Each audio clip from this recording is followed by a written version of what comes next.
നമ്മുടെ വെള്ളിയാഴ്ച ശുശ്രൂഷ ആരംഭിക്കുന്നതിന് മുമ്പ് കുമ്പിടിലിനെ കുറിച്ചുള്ള ഒരു ഇൻട്രൊഡക്ഷൻ ഈ സമയത്ത് നൽകുകയാണ്. കഴിഞ്ഞ വർഷത്തെ ഒരു സന്ധ്യാനമസ്കാര ശുശ്രൂഷയിൽ ഞാൻ ചില കാര്യങ്ങൾ ഓർപ്പിച്ചു. 1 കൊരിന്ത്യർ 14:25 അവൻ കവണ്ണു വീണു പ്രാർത്ഥിച്ചു. ആ ഭാഗം നമ്മൾ വായിക്കുന്നുണ്ട്. കർത്താവിൻ്റെ, അതായത് ലോകത്തിൻ്റെ രക്ഷകനായ ക്രിസ്തുവിൻ്റെ പീഡാനുഭവം, അതിലേറ്റവും പ്രധാനപ്പെട്ട ഒരു ശുശ്രൂഷയാണല്ലോ ദുഃഖവെള്ളിയാഴ്ച ശുശ്രൂഷ. ദേവാലയത്തിൽ സംബന്ധിക്കാത്ത ആളുകളും ആ ദിവസം ഉണർന്ന് പ്രാർത്ഥനയോടെ ദേവാലയത്തിൽ സംബന്ധിക്കുന്ന, ലോകത്തെങ്ങുമുള്ള സഭകളിൽ സംബന്ധിക്കുന്ന ഒരു ദിവസമാണ് ദുഃഖവെള്ളിയാഴ്ച. അതുകൊണ്ട് കർത്താവിൻ്റെ രക്ഷാകരമായ കുരിശിനെ ധ്യാനിക്കുന്നതായിട്ടുള്ള ഒരു ദിവസമാണ് ഇന്നത്തെ ദിവസം. ആ രക്ഷാകരമായ ക്രൂശിനെ ഓർത്ത് ധ്യാനിച്ച് കുമ്പിടുന്നതായിട്ടുള്ള ഒരു വിലയേറിയ ശുശ്രൂഷയാണ് ദുഃഖവെള്ളിയാഴ്ചയിലെ ശുശ്രൂഷ. അവൻ്റെ തിരുമുറിവുകളെ ചുംബിക്കുന്നതാണ്. നമ്മെ തന്നെ പൂർണ്ണമായി യേശുവിൻ്റെ പാദപീഠത്തെങ്കിൽ ഓരോ കുമ്പിടിയിലും നമ്മൾ സമർപ്പിക്കുകയാണ്. നമ്മെ തന്നെ പൂർണ്ണമായി ദൈവത്തിൻ്റെ സന്നിധിയിൽ നമ്മൾ സമർപ്പിക്കുകയാണ്. അതുകൊണ്ട് നമ്മുടെ 8 ശരീരഭാഗങ്ങളാണ് ഭൂമിയിൽ തൊടുന്നത്.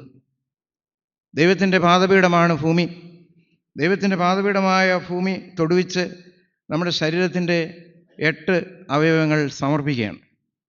1, നമ്മുടെ തിരുനെറ്റി. കുമ്പിടുമ്പോൾ നമ്മുടെ നെറ്റി സ്പർശിക്കുന്നു ഭൂമിയിൽ.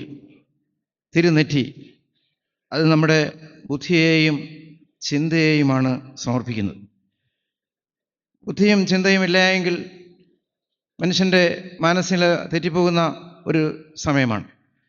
അതുകൊണ്ട് നമുക്ക് ദൈവം തന്നതായിട്ടുള്ള ബുദ്ധി, നമുക്ക് ദൈവം തന്നതായിട്ടുള്ള ആ ചിന്താശക്തി, ഇവയെ ദൈവത്തിൻ്റെ പാദപീഠമായ ഭൂമിയിൽ നമ്മൾ സ്പർശിച്ചുകൊണ്ടാണ് കുമ്പിടുന്നത്.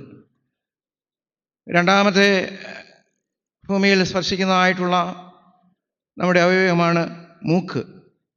അത് ജീവനെയാണ് സമർപ്പിക്കുന്നത്. കർത്താവിൻ്റെ കാൽപാദങ്ങളെ ചുംബിക്കുന്ന, തിരുമുറിവുകളെ ചുംബിക്കുന്ന രണ്ടാമത്തെ നമ്മുടെ അവയവമാണ് നമ്മുടെ ജീവൻ്റെ പ്രതീകമായിട്ടുള്ള മൂക്ക്. ആ മൂക്ക് ദൈവത്തിന് സമർപ്പിക്കുകയാണ്. 4, നമ്മുടെ കൈവിരലുകൾ, സന്ധികൾ, അത് നമ്മുടെ പ്രവൃത്തികളെയാണ് സൂചിപ്പിക്കുന്നത്. നമ്മുടെ എല്ലാ പ്രവർത്തനങ്ങളും ദൈവത്തിൽ അധിഷ്ഠിതമാണ്. നമുക്ക് കൈകൾ പ്രവർത്തിപ്പാനായിട്ട് യോഗ്യമല്ല എങ്കിൽ നമ്മുടെ ലോകത്തിലെ നമ്മുടെ ജീവിതം വളരെ ശൂന്യമാണ്, അർത്ഥശൂന്യമാണ്, അത് ഭാഗികമാണ്. എന്നാൽ നമുക്ക് ഓരോ കാര്യങ്ങൾ ചെയ്യുവാനായിട്ട് ദൈവം കൈകളെ നൽകിയിരിക്കുന്നു, കൈവിരലുകൾ നൽകിയിരിക്കുന്നു, സന്ധികൾ നൽകിയിരിക്കുന്നു. അത് ഓരോ കുമ്പിടിയിലും നമ്മൾ ദൈവത്തിൻ്റെ സന്നിധിയിൽ നമ്മൾ സമർപ്പിക്കുകയാണ്. 4, നമ്മുടെ കാൽമുട്ടുകളെ ദൈവത്തിന് സമർപ്പിക്കുകയാണ്. നമ്മുടെ ശക്തിയെയാണ് അത് കാണിക്കുന്നത്.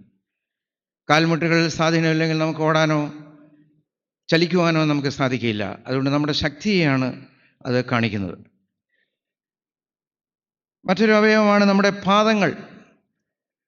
നമ്മുടെ നടപ്പുകളെയാണ് സമർപ്പിക്കുന്നത്. ഏറ്റവും പ്രധാനം, ഈ അവയവങ്ങളിൽ ഏറ്റവും പ്രധാനം നമ്മുടെ കാൽമുട്ടുകളാണ്. കാൽമുട്ടുകൾ ഭൂമിയിൽ സ്പർശിച്ചുകൊണ്ടാണ് ചുംബിക്കുന്നത്. നമ്മുടെ പാദങ്ങൾ, അത് നമ്മുടെ നടപ്പുകളെയാണ് നമ്മൾ സമർപ്പിക്കുന്നത്.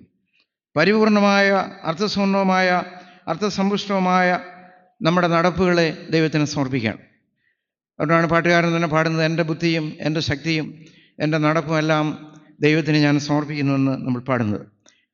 ദുഃഖവെള്ളിയാഴ്ച എന്ന് പറയുന്നത് മരണം കൂദാശയായ ദിവസമാണ് ദുഃഖവെള്ളിയാഴ്ച. അതിൻ്റെ അർത്ഥതലങ്ങളെക്കുറിച്ചും എങ്ങനെ അത് നല്ല വെള്ളിയാഴ്ചയായി മാറിയതിനെക്കുറിച്ചും പിന്നീട് പ്രസംഗത്തിൽ ഞാൻ ഓർപ്പിച്ചുകൊള്ളാം. അതുകൊണ്ട് ദുഃഖവെള്ളിയാഴ്ച എന്ന് പറയുന്നത് മരണം കൂദാശയായ ഒരു ദിവസമാണ്. യഥാർത്ഥമായ ക്രൂശ് എന്ന് പറയുന്നത് ദൈവത്തെ നമ്മുടെ ഹൃദയത്തിൽ സ്വയം സമർപ്പിക്കുന്ന സമർപ്പണത്തിൻ്റെ അനുഭവമാണ് യഥാർത്ഥമായ ക്രൂശ്. ക്രൂശിനു വേണ്ടി കർത്താവ് തന്നെത്താൻ സമർപ്പിച്ചു. ദൈവഹിതം അവിടെ അംഗീകരിച്ചു എന്നുള്ളത് യോഹന്നാൻ സുവിശേഷം 6-ാം അധ്യായത്തിൻ്റെ 15-ാം വാക്യത്തിൽ വായിക്കുന്നുണ്ട്. ഈ കുമ്പിടിയിലൂടെ 3 പ്രത്യേകമായ അനുഭൂതികളാണ് നമുക്ക് ലഭിക്കുന്നത്. ഒന്ന്, ശരീരശുദ്ധി. ശരീരം ദൈവത്തിൻ്റെ മന്ദിരമാണ്, അതിൽ ദൈവം വസിക്കുകയാണ്. You are the temple of God. നിങ്ങളിൽ ദൈവം വസിക്കുകയാണ്, നിങ്ങൾ ദൈവത്തിൻ്റെ മന്ദിരമാണ്. അതുകൊണ്ട് നമ്മുടെ ശരീരം ദൈവത്തിൻ്റെ മന്ദിരമാണ്, ദൈവം നമ്മളിൽ വസിക്കുന്നു എന്നുള്ളതാണ്. ഉയർന്നു നിൽക്കാനായിട്ടുള്ള ശരീരമാണ്. ഈ ശരീരം മരിച്ചു പോയാലും മണ്ണോട് മണ്ണായി ചേർന്നാലും അത് ഉയർന്നു നിൽക്കാനായിട്ടുള്ള ശരീരമാണ്. അതുകൊണ്ട് ജീവിതം കൗതാശികമായിട്ട് മാറണം. അതുകൊണ്ട് കുമ്പിടിയിലൂടെ ഒന്നാമത് നമുക്ക് ലഭിക്കുന്നത് ശരീരശുദ്ധി. എന്താണത്? ശരീരത്തിൻ്റെ ശുദ്ധി. എത്ര അവയവങ്ങളാണ് കുമ്പിടിയിലൂടെ ദൈവത്തിന് സമർപ്പിക്കുന്നത്, ഭൂമിയെ തൊടുവിക്കുന്നത്? ദൈവത്തിൻ്റെ പാദപീഠമായിട്ടുള്ള ഭൂമിയിൽ തൊടുവിക്കുന്നത് എത്ര അവയവങ്ങളാണ്? 8 അവയവങ്ങളാണ്. രണ്ടാമത് ലഭിക്കുന്ന അനുഭൂതിയാണ് മനഃശുദ്ധി. മനസ്സിന് ശുദ്ധിയില്ല എങ്കിൽ ഒരിക്കലും നമുക്ക് ജീവിപ്പാൻ സാധ്യമല്ല. മൃഗതുല്യമായിട്ടാണ് ജീവിക്കുന്നത്. ഹൃദയശുദ്ധിയുള്ളവർ ഭാഗ്യവാന്മാർ, അവർ ദൈവത്തെ കാണും. ഹൃദയശുദ്ധി നമ്മുടെ ഓരോ കൂടിവരവും നമ്മുടെ മനസ്സിനെ ശുദ്ധീകരിക്കുന്ന അനുഭവമായിട്ട് മാറണം. ഓരോ കുമ്പിടിയിലും ഓരോ ഡയാലിസിസിൻ്റെ അനുഭവമാണ്. ഒന്ന്, മനഃശുദ്ധി. ആദ്യം ഞാൻ പറഞ്ഞ അനുഭൂതിയാണ്. ഒന്ന്, ശരീരശുദ്ധി. 2, മനഃശുദ്ധി. 3, ചിന്താശുദ്ധി. നമ്മുടെ തക്സായിൽ നമ്മൾ വായിക്കുന്നുണ്ട്, ഞങ്ങളുടെ ശ്വാസം നിന്റെ വാസന കൊണ്ട് നിറയണമേ, ഞങ്ങളുടെ ഉണ്മയെ നിന്റെ ഉണ്മയായി കലർത്തണമേ, ഞങ്ങളുടെ ഉണ്മയെ നിന്റെ ഉണ്മയുമായി കലർത്തണമേ. ലോകത്തിൻ്റെ സൗരഭ്യത്തെക്കാൾ ക്രിസ്തുവിൻ്റെ സൗരഭ്യം സ്വീകരിപ്പാൻ കഴിയണമേ.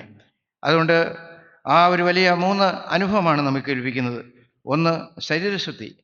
2, മനഃശുദ്ധി. 3, ചിന്താശുദ്ധി. 3 ശുദ്ധികളാണ്. 1, ശരീരശുദ്ധി, മനസ്സിൻ്റെ ശുദ്ധി, ചിന്തയുടെ ശുദ്ധി, ചിന്താശുദ്ധി.